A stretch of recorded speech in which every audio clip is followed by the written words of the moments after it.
Okay, get this. How did football sponsorship go from those tiny local breweries to massive multi-million-dollar deals all over the globe?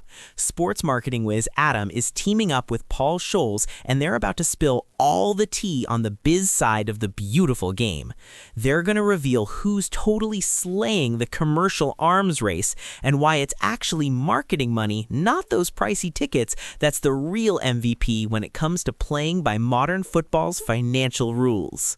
So, ever thought about whether your pricey ticket actually helps snag new players for your club? Well, wonder no more.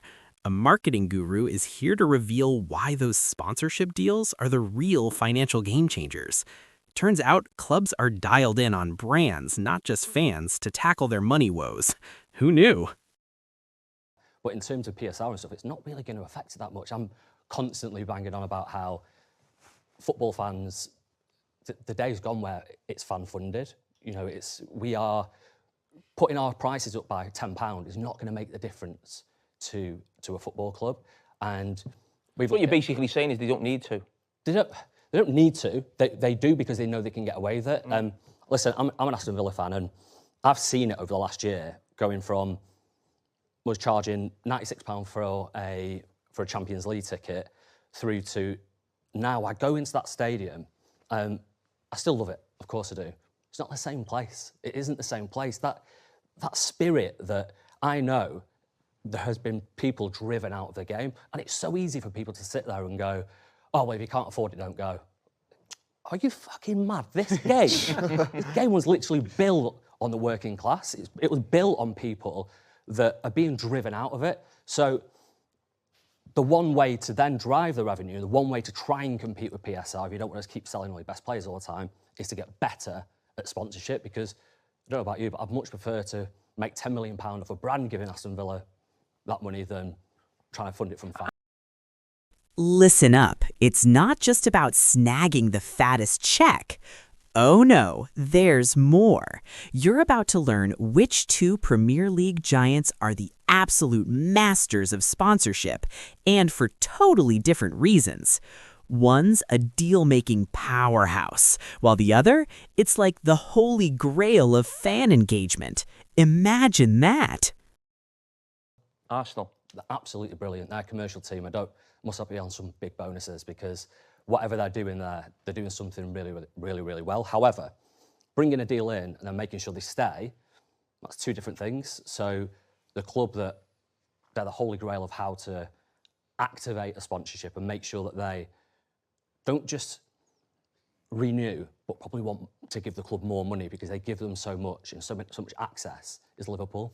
And the way they do that is they make a connection with the fans. You know, they're not just, I hate sponsored ads, you know, where you get this tea or whatever and say, Fuel. buy our tea. Fuel? Yeah, exactly.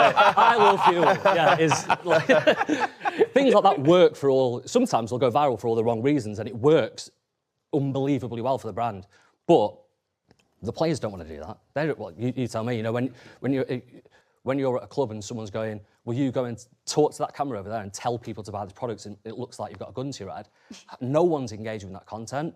So the clubs that do it really well, and Liverpool that do it really well, the reason they do it is because the sponsors start to understand the fans, they start to understand what resonates with them, and then they create content for them. That then means that the fans in turn look at that brand without even knowing it. Like, it's not something where you go, oh yeah, I really like that content, I'm going to go and buy some Nivea products. It's deeper than that.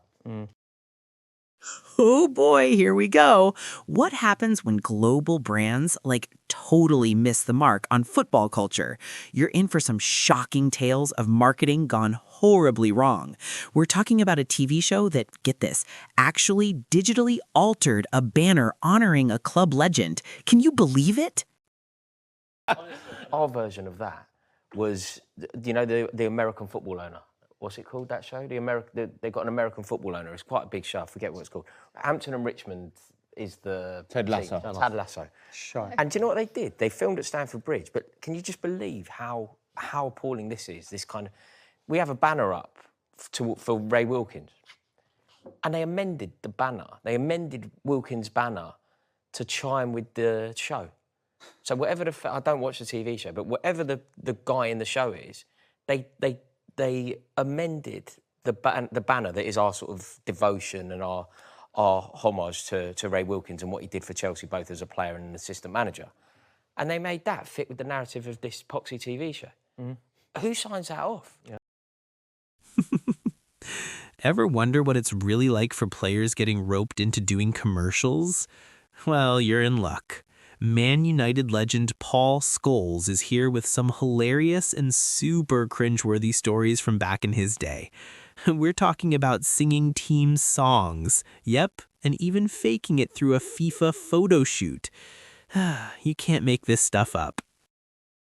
But You surprised me. I was in one. Yeah, I was in one in Rome. A Nike advert. Nike advert, yeah. 2002 World Cup, was it? Don't- One with Cantona turns up. Yeah. Big cage. Yeah, in the big cage. You Yeah. in And FIFA as well. Like, we'd actually played Arsenal away, and I had to fly in a private jet with the Arsenal lads afterwards. Really? Yeah, the beat us as well. I think it's with Vieira, Robert was Pires, Freddie It was Lundberg. teams of three, weren't it? It was like you, Rude. Yeah, there was like Edgar Davids, Seedorf. yeah. Seedorf. There's some great teams in that. I think you only put the one. Totti, some good players. You're on FIFA as well, weren't you? Late night is the front cover. Yeah, fucking hell, I sound like David Beckham, I don't you know, that's 2 out of 20 years you found. Yeah, I was, yeah. I couldn't play the game. I had to go to Amsterdam and meet Edgar Davids. He was fucking whiz. I didn't have a clue how to do it. That's pretend. The FIFA game, I just had to pretend and I had fucking no idea what to do. In the end, what's the big takeaway? While modern football's become this high-stakes game run by sponsorship deals, real success is still all about authenticity and respecting the fan culture that gives the sport its heart and soul. Isn't that beautiful?